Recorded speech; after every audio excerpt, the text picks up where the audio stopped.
ಚುನಾವಣೆ ಪ್ರಚಾರಕ್ಕಾಗಿ ನಮ್ಮ ನೆಚ್ಚಿನ ನಾಯಕರು ಹಾಗೂ ಕರ್ನಾಟಕ ರಾಜ್ಯದ ಶಾಸಕಾಂಗ ಪಕ್ಷದ ಉಪನಾಯಕರಾಗಿರ್ತಕ್ಕಂಥ ಸನ್ಮಾನ್ಯ ಶ್ರೀ ಬಂಡೆಪ್ಪ ಕಾಶಂಪುರ್ ಅವರ ನೇತೃತ್ವದಲ್ಲಿ ಈಗಾಗಲೇ ನಾವು ವಾರ್ಡ್ ನಂಬರ್ 26ರ ಪ್ರತಿ ಮನೆಗೆ ತೆರಳಿ ಪಕ್ಷದ ಅಭ್ಯರ್ಥಿಯಾಗಿರ್ತಕ್ಕಂಥ ಲಕ್ಷ್ಮೀ ದಂಡಿನವರ ಪರವಾಗಿ ಮತಯಾಚನೆ ಮಾಡಿ ಈಗ ನಮ್ಮ ಪಕ್ಷದ ಕಾರ್ಯಾಲಯದಲ್ಲಿ ಬಂದು ತಮ್ಮೆಲ್ಲರ ಸಮ್ಮುಖದಲ್ಲಿ ನಿಮ್ಮ ನೆಚ್ಚಿನ ಮಾತುಗಳ ಕೇಳಬೇಕು. ಅದಕ್ಕಿಂತ ವಿಶೇಷವಾಗಿ ನಾನು ನಿಮ್ಮೆಲ್ಲರಿಗೆ ಹೇಳಕ್ಕೆ ಇಷ್ಟಪಡ್ತೀನಿ, ಈ ಒಂದು ವಾರ್ಡಿನಲ್ಲಿ ಆಕ್ಟಿವ್ ಆಗಿ ಹಗಲಿರುಳು ಜನರ ಮಧ್ಯದಲ್ಲಿ ಕೆಲಸ ಮಾಡಿಕೊಂಡು ಬರ್ತಾರೆ. जो हमारे बंडप्पा कासिम साहब जो पदयात्रा करे हैं, लोगों का दिल जीते हैं, क्या कि अवाम है ना बंडप्पा साहब को हमेशा पसंद करती है और पसंद करते आ रही है। हमारे कुमार स्वामी साहब, देवगौड़ा साहब, हमारी एक ऐसी पार्टी है, गरीबों की पार्टी है और गरीबों तक पहुंचने वाली पार्टी है और गरीबों का हक मिलता है। वैसे यहाँ हमारे लक्ष्मी डंडे यहाँ पे वार्ड नंबर 26 में जो ठहरे हैं, पूरी अवाम इनको चुन के लेंगे और मुबारकबाद देंगे। हमारे रमेश पटेल सोलपुर में ये पूरी पदयात्रा करी, इनका हम सबका तहे दिल से यहाँ की अवाम का, यहाँ वार्ड नंबर 26 के जो लोग हैं गरीब, जो सल्लम एरिया है, वो उसी तरीके से बंडाप्पा साहब ने एक लक्ष्मी डंडे को, ये वर्कर है और ये काम की औरत है, कुछ करके बताएंगी बोल के साहब घर घर जाके लक्ष्मी डंडे की अपील कर रहे हैं। और सबको मैं अपील करता हूं कि लक्ष्मी डंडे का जनता दल का हाथ मजबूत कर जनता दल को कामयाबी से जिताए। जय हिंद, खुदा हाफिज।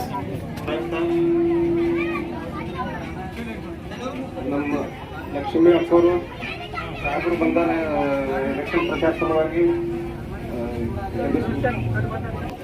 ನಗರಸಭೆ ಚುನಾವಣೆಯ 26ನೇ ಒಂದು ಚುನಾವಣೆ ನಡೆದಿದ್ದು, ಈ ಚುನಾವಣೆಗೆ ಇದುವರೆಗೆ ಪಾದಯಾತ್ರೆ ಮಾಡಿ ಮನೆಗೆ ತೆರಳಿ ಪಾದಯಾತ್ರೆ ಮಾಡಿದಂತ ನಮ್ಮ ಎಲ್ಲರ ನೆಚ್ಚಿನ ನಾಯಕರು ಹಾಗೂ ಶಾಸಕರಾದ ಶ್ರೀ ಬಂಡೆಪ್ಪ ಕಾಶಪ್ಪನವರೇ ಹಾಗೂ ಘಟಕದ ಹಿರಿಯ ಜಿಲ್ಲಾ ಅಧ್ಯಕ್ಷರಾದ ರಮೇಶ್ ಪಟೇಲ್ ಅಣ್ಣವರೇ ಮತ್ತು ನಗರಸಭಾ ಸದಸ್ಯ ಶಿವಕುಮಾರ್ ಅವರೇ, ಅರುಣ್ ಅವರೇ ಹಾಗೂ ನಬೀನ್ ಕುರೇಶಿ ಅವರೇ, ಅಲ್ಲೇ ಬಂದಂತ ಎಲ್ಲ ನನ್ನ ಅಣ್ಣ ತಮ್ಮಿದ್ದಾರೆ. ಇವಾಗ ನಾವು ನಗರಸಭೆಯಲ್ಲಿ ನಮ್ದು ಪಾರ್ಟಿ ಅಧ್ಯಕ್ಷ ಆಗಬೇಕಾದ್ರೆ ಈ ಎರಡು ಎಲೆಕ್ಷನ್ ಇದೆ ಬಹಳ ಜೋಡಿಯೋದ. ಒಂದು 26, ಒಂದು 32 ವಾರ್ಡ್. ಇವೆರಡು ವಾರ್ಡ್ಗಳಿಗೆ ಒಂದು ವೇಳೆ ನಾವು ಗೆದ್ದೆ ಒಂದು ನಮ್ಮ JDS ಒಂದು ನಗರಸಭಾ ಚುನಾವಣೆಯಲ್ಲಿ ಅಧ್ಯಕ್ಷ ಉಪಾಧ್ಯಕ್ಷಗಳಿಂದ ಒಂದು ಬಲಪಡಿಸಿದ ಅದಕ್ಕೆ ಎಲ್ಲರೂ ಸೇರಿ ಜಾತಿ ಮತ ತೊರೆದು ಎಲ್ಲರೂ ಒಂದು ಒಗ್ಗಟ್ಟಾಗಿ ಒಂದು ನಮ್ಮ ರಕ್ತನವರಾದಂತ ಲಕ್ಷ್ಮೀ ದಂಡಿನವರು ಒಂದು ಹಾರ್ಡ್ ವರ್ಕರ್ ಒಳ್ಳೆ ಕೆಲಸ ಮಾಡ್ತಾರೆ. ಯಾಕಂದ್ರೆ ಸುಮಾರು ಅಂಗನವಾಡಿ ಕಾರ್ಯಕರ್ತರ ಬಗ್ಗೆ ಎಲ್ಲರಿಗೂ ಕೇಳ್ಕೊಂಡು ಅವ್ರು ವರ್ಕ್ ಹೆಂಗ್ ಮಾಡ್ತಾರ. ಇದು ಬೀದರ್ 26ನೇ ವಾರ್ಡಿಗೆ ಸಂಬಂಧಪಟ್ಟಂತೆ ಅಲ್ಲ, ಇಡೀ ಬೀದರ್ ಜಿಲ್ಲೆಯಲ್ಲಿ ಅವ್ರು ವರ್ಕ್ ಹೆಂಗ್ ಮಾಡ್ತಾರ ನೀವು ಹೊರಗೂ ಕೇಳ್ಕೊಳೋದು.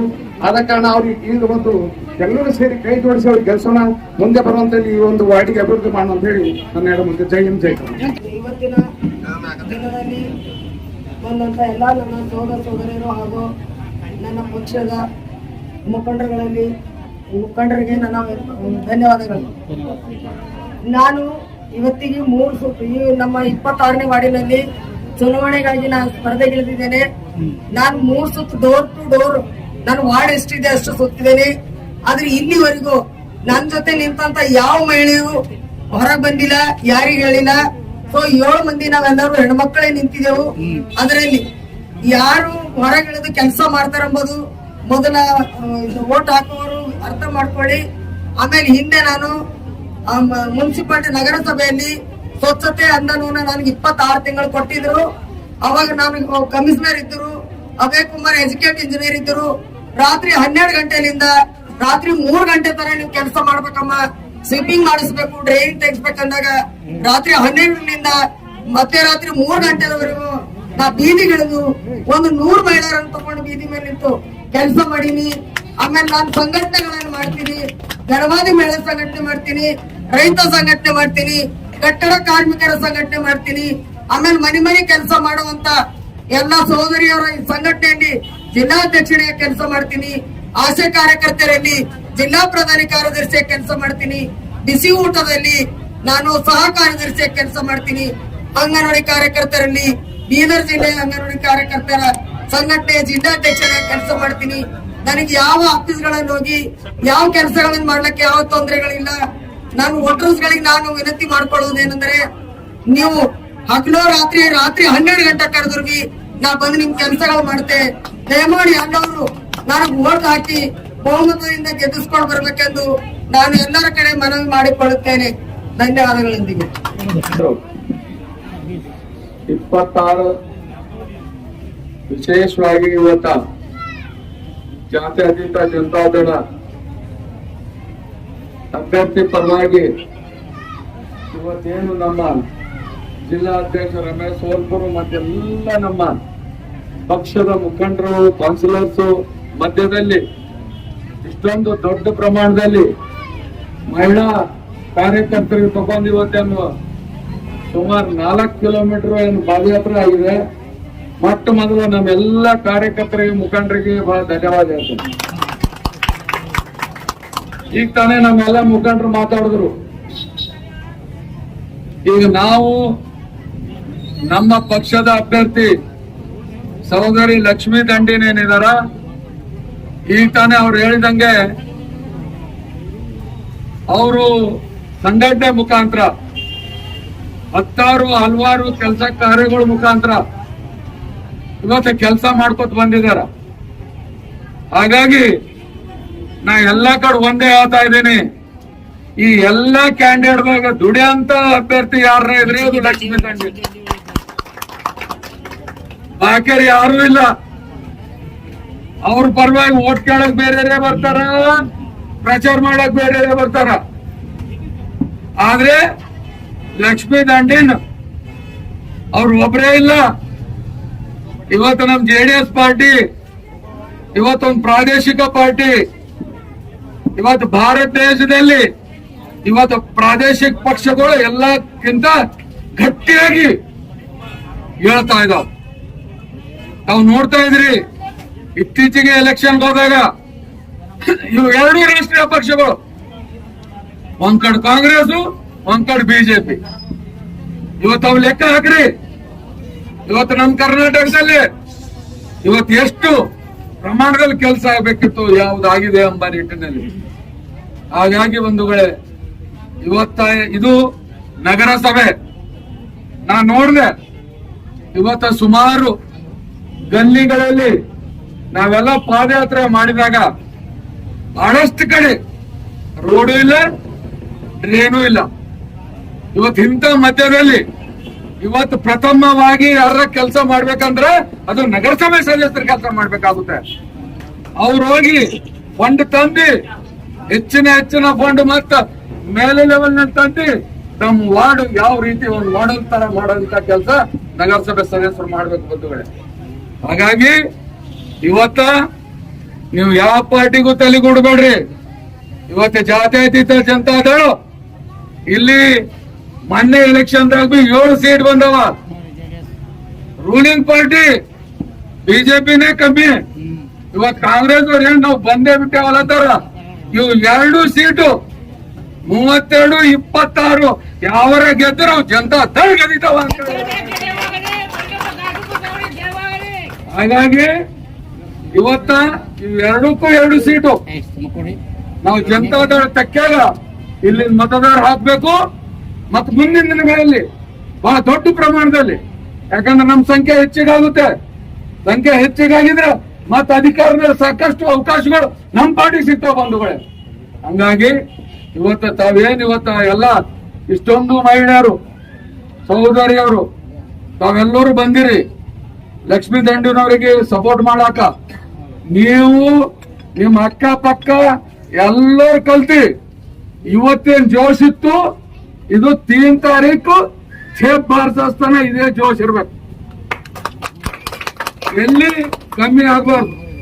ಮತ್ತೆ ಸಾಕಷ್ಟು ನಮ್ಮ ಮುಖಂಡರಲ್ಲ ಇವತ್ತ ಎಲ್ಲರೂ ನಮ್ಮ ಕಾಗರು ಪಾಪ ಅವರು ಕ್ಯಾಂಡಿಡೇಟ್ ಆಗಿದ್ರು. ನಾವು ಅವ್ರಿಗೆ ಒಂದು ಫೋನ್ ಬೆಂಗಳೂರಿನಿಂದ ಹೇಳಿದೆ, ಇಲ್ಲಪ್ಪ ನಿನಗ ಮುಂದೆ ಅವಕಾಶ ಸಿಗ್ತಾವ, ಏನೋ ದುಡಿಯೋ ಹೆಣ್ಮಗಳಿದಾಳ ಅವ್ರಿಗೆ ಅವಕಾಶ ಕೊಡಾರಿ ಅಂತಂದ್ರೆ ಇಮ್ಮಿಡಿಯೇಟ್ ವಾಪಸ್ ತೆಕ್ಕೊಂಡು ನಮ್ಮ ಪರವಾಗಿ ಕೆಲಸ ಮಾಡ್ತಾ ಇದ್ದಾರೆ. ಮತ್ತ ಅಕ್ಕ ಪಕ್ಕ ಅರುಣ್ ಇದಾರ, ಶಿವ ಇದಾರ, ಅನಿಲ್ ಇದಾರ, ಇವತ್ತೆಲ್ಲ ನಮ್ಮ ಬಸ್ಸು ಇದಾರ, ಸುದರ್ಶನು, ಚಿಂತಾಮಣಿ, ಸಗು, ಇವ್ರೆಲ್ಲರೂ ಇವತ್ತು ನಿಮ್ ಪರವಾಗಿ 3ನೇ ತಾರೀಕು ತನಕ ಕೆಲಸ ಮಾಡ್ತಾರೆ. ಇವತ್ತು ನಾವು ಜನರ ಮಧ್ಯದಲ್ಲಿ ಹೋಗಿ ಜನರ ವಿಶ್ವಾಸ ಗಳಿಸ್ಕೊಂಡು ಅದ ಮುಖಾಂತರ ಇರೋದಲ್ಲ ನಾವು ಗೆಲ್ಲಂತ ಪ್ರಯತ್ನ ಎಲ್ಲ ನಮ್ಮ ಕಾರ್ಯಕರ್ತರು ಮುಖಂಡರು ಮಾಡಬೇಕು.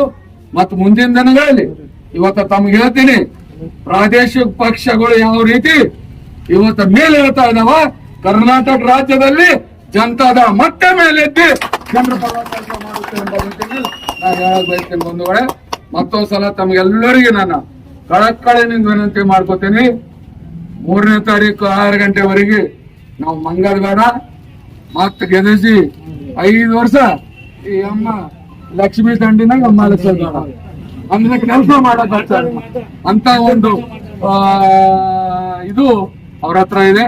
ಅದಕ್ಕೆ ದಯವಿಟ್ಟು ತಾವೆಲ್ಲರೂ ದೊಡ್ಡ ಪ್ರಮಾಣದಲ್ಲಿ ಮನೆ ಮನೆಗೆ ಹೋಗಿ ಇನ್ನೂ ಸಮಯ ಇದೆ, ಜನತಾದಳ ಪರವಾಗಿ ಮತಯಾಚನೆ ಮಾಡಿ ನಮ್ಮ ಪಕ್ಷದ ಅಭ್ಯರ್ಥಿ ಸಹೋದರಿ ಲಕ್ಷ್ಮೀ ದಂಡಿನಾಗ ಭಾರಿ ಬಹುಮತದಿಂದ ಗೆಲ್ಲಿಸಬೇಕು ಎಂಬ ನಿಟ್ಟಿನಲ್ಲಿ ತಮ್ಮ ಹತ್ರ ಕಳಕಳಿ ಮನವಿ ಮಾಡ್ತೇನೆ. ಜೈ ಹಿಂದ್, ಜೈ ಕರ್ನಾಟಕ.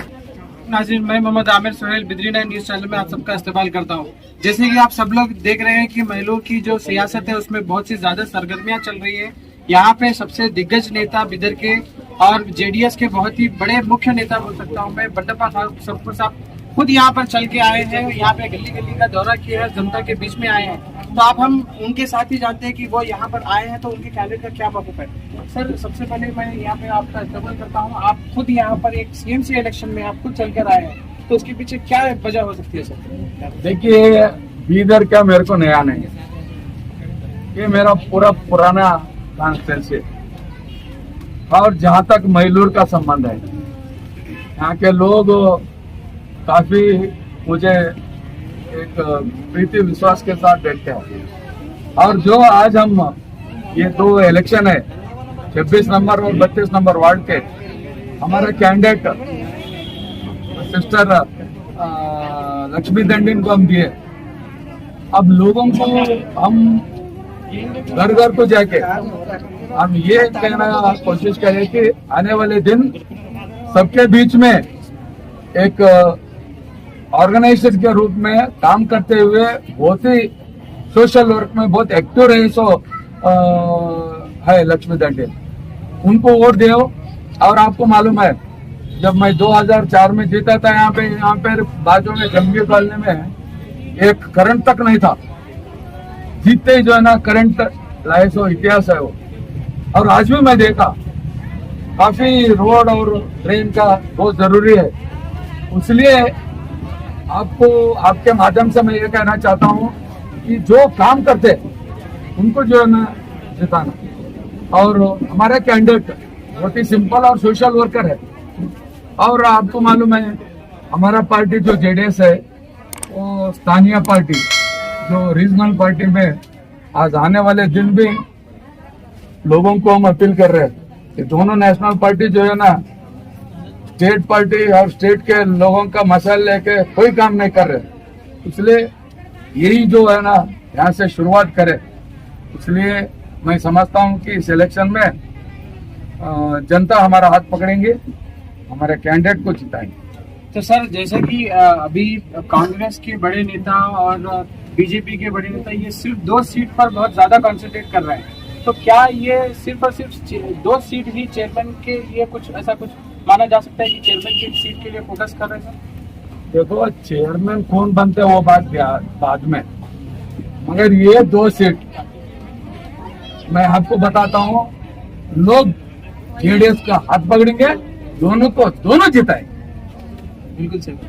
तो सर जानते हैं कि पिछले के जो काउंसलर्स थे यहाँ पे कहीं ना कहीं कमी हुई है उन लोगों से, तो अब आपका जो कैंडिडेट है अगर जीत के आते हैं तो क्या एक इतिहास वाला काम करेंगे सर यहाँ पे आने? जो अभी देखा हूँ, जैसे कि रोड है, ड्रेन है, यही लोगों को पहली सहूलत घर के सामने आते ही ये सभी अच्छा होना चाहिए। हम मानने का मकसद यही है कि कैंडिडेट एक ही नहीं, कैंडिडेट के पीछे ये बड़े शक्तियां भी जो है ना इनके पीछे है, क्योंकि हम सरकार में पूछ सकते ये वार्ड में इतना काम होना है, इतना बजट होना है, ये सब आने वाले दिन इसको जो है ना बहुत बड़े पैमाने पे डेवलप करने का कोशिश उनके साथ हम भी रह के काम करेंगे। तो सुन रहे थे बंडप्पा कासिमपुर साहब को मैं बहुत ही बधाई देता हूं कि उनके कैंडिडेट जीत कर आए और वो बता रहे हैं कि क्या क्या प्रोटोकॉल फॉलो करेंगे और क्या क्या आने वाले दिनों में काम करेंगे। तो इसी के साथ ये बंडप्पा कासिमपुर साहब का खुसूसी यहाँ पे दौरा हुआ था मेलू शहर में, जो कि जाना जाता है एक स्लम एरिया। तो उनका ये वादा है कि यहाँ पे डेवलपमेंट का काम होगा और इस मैलूर को डेवलप करेंगे इनके कैंडिडेट के माध्यम से। तो इसी के साथ मैं हमारे न्यूज चैनल में खत्म करता हूँ। अस्सलाम वालेकुम।